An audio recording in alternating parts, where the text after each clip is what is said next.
Okay, in this section we're going to cover how to sight in your scope, and the same instructions for the scope can also be duplicated if you choose to use a red dot or a 3-dot red dot. Now, we just came off the bench and we just installed our scope, lining up our bore scribe marks right out of the box. Brand new crossbow, brand new scope right out of the box. And what I've also done is I've made sure that in my arrow selection that I've matched the weight of my field points. In this case I've chosen 100 grade field points. That's the red hot match grade field points, because I know that when I go hunting this fall, I'm also going to be using a 100 grain broadhead. In fact, it's a Cross Pro FX 100 grain broadhead. I've also taken the extra bit of time and I've numbered my arrows on the cock vane. 1, 2, 3, 4, 5, and 6, so I can keep track of my shot sequence. So I know as I move my group, I know which arrows I'm shooting, and I can always inspect my arrows 1 through 6. When I cocked the crossbow, I also made sure that my limb load was even, and I used a deluxe roller rope cocker. So now I'm confident with everything installed, locked down, and the crossbow loaded tight. I'm ready to take my first shot and see where it groups. As I shoot this crossbow at 20 yards, I'm always going to aim at the bullseye. Now, out of the box, I may not hit the bullseye, but I'm sighting in my scope. So the first shot is always going to be, in fact, all the shots will always be at the bullseye. So I line it up, safety off, nice gentle squeeze.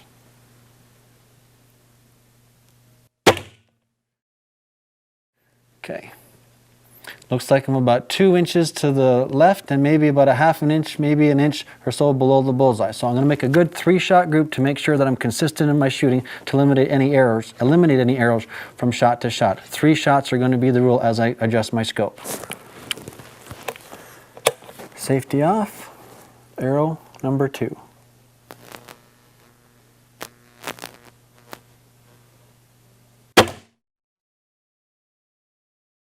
Right beside arrow number 1, one more shot. This is arrow number 3, safety off. Good group. Let's go see how we did.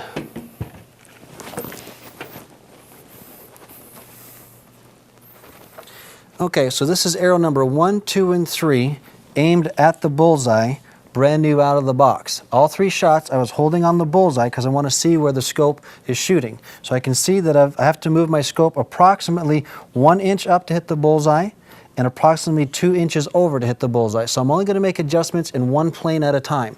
The first adjustment I'm going to make is I'm going to move my arrow group over to the right and hopefully hit right here at about the 6 o'clock. Once I'm satisfied that I'm hitting here, my left and right is correct, then I'm going to make my second adjustment and move it up so that I'm in the center of the bullseye. And this is shooting with field points. When I'm satisfied that I've made the group with field points, I'll switch to my hunting heads, which is the Cross Pro FX 100, and try and also duplicate the shot that I made with the field points. Let's head back to the bench and I'll show you how we make these adjustments now.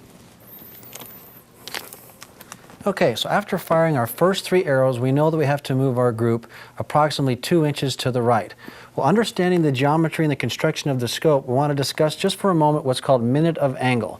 So at 100 yards, rifle scopes are designed to move 1 click on the turret is a half an inch. So 1 click is a half an inch at 100 yards. However, at 20 yards, we're 5 times closer. So what we have to do now is understand this new rule. And remember this, 10, 1, 20. 10 clicks for 1 inch of movement at 20 yards, 10, 1, 20. So I know that I want to move my group approximately 2 inches to the right. So the first thing that I'm going to do is undo the turret cap and count. You can see here on the dial, if I want to move my group to the right, then I'm going to go 20 clicks. 1, 2, 3, 4, 5, 6, 7, 8, 9, 10, 11, 12, 13, 14, 15, 16, 17, 18, 19, 20. I like to put the cap back on so that I don't lose it.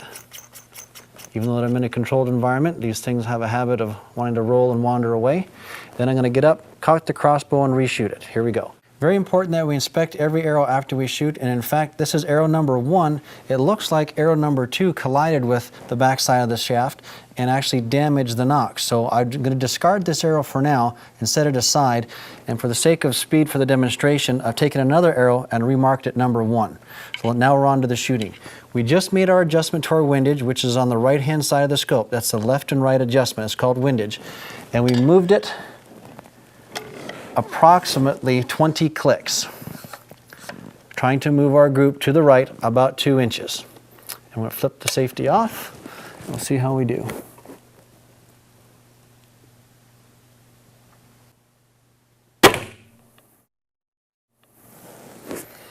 Okay, that was arrow number 1. This is arrow number 2.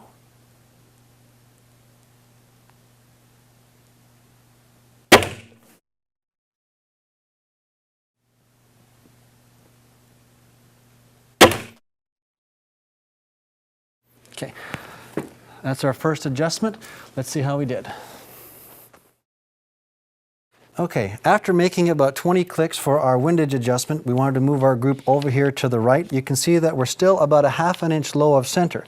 Although one arrow hit the bullseye, almost dead center in the middle, we can see consistently we're getting a great group. In fact, we destroyed or damaged one of the nocks. So this arrow here definitely is going to be discarded because we also destroyed the carbon on the back. But in terms of confidence, that can just demonstrate to you off of a bench just how accurate a crossbow can be. So I'm well pleased to see that my crossbow is grouping as well as it is. I just have to make some fine-tune adjustments now to make sure that my groups move up about a ½ an inch to hit the bullseye. So let's go back to the bench and we're going to adjust our elevation turret. We're back at the bench and we just made our 3-shot group to see that our windage adjustment to the right moved about 2 inches. That was 20 clicks. So now we want to move our group up as we identified up close to the target. We want to move our group up approximately ½ an inch. So remembering 10-1-20, 10 clicks will move it 1 inch at 20 yards. We only want to go half that, which is ½ an inch. So 1, 2, 3, 4, 5. We're moving our group up. So we don't lose it, we put our cap back on, and now we're ready to try again. Grab a roll of rope cocker and cock the crossbow. Slide the arrow in over top of the anti-dry fire, seated well against the string, safety off, and always holding in the middle. Squeeze the trigger nice and slow.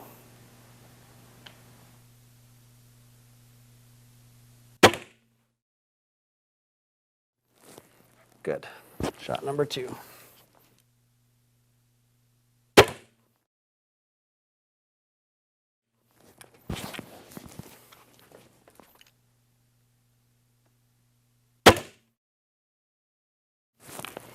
Good deal. Let's see how we did now.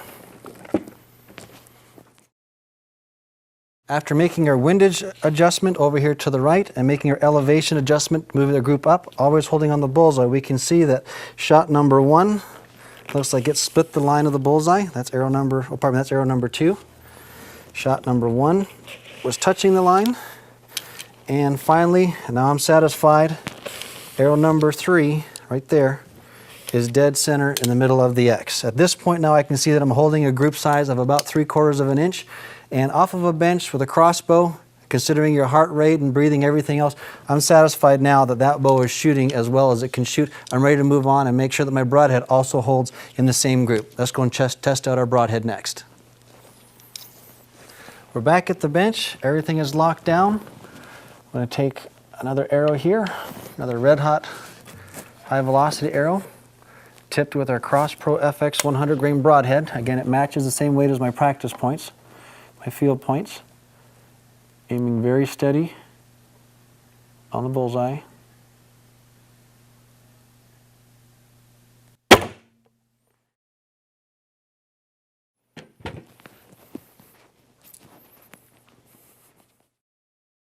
Okay, you can see that broadhead, pull this up for just a little bit more, just cut right at the top of that bullseye. I mean, that's only a 1/4 of an inch difference. And that to me is field point, broadhead combination accuracy. I'm confident now that armed with a rangefinder, I can take my Parker Tornado, my red hot arrow with broadhead on there, and take any deer that I choose to harvest this fall. So in a very short exercise of about 7 shots, I have now just sighted in my crossbow. Let's take our broadheads, fill up our quiver, and head to the woods.